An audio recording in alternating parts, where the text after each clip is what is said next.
Alright guys, in this video, this is a quick tutorial on how to apply the Estes discount code that I always tell you guys about.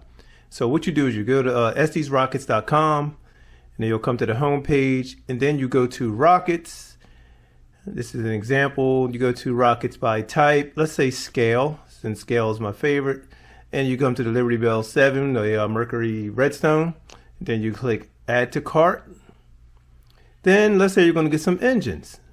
Let's go by size. Let's go 18 millimeter. What you do is you fill your cart with whatever it is you're going to get. And let's go for this Rocket C63. Add to cart. And you can see there's two things in the cart right now. Now I'm going to go to checkout. Once you go to checkout, this will come up. But over here to the right where you can see your shopping cart items, you will enter the discount code, which is IN_321.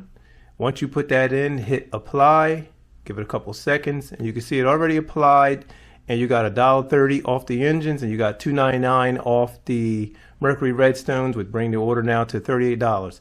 So that's how you do it, guys. Go and be sure to put everything in your cart, add a discount code, and hit apply. Then from this point, you'll move on to your payment methods and all that kind of stuff, and you'll get it shipped right out to you. So this is Model Rock 321. This is how to use the discount code over Estes. Take advantage of this while you can. Save a little bit of money. It's Model Rock 321.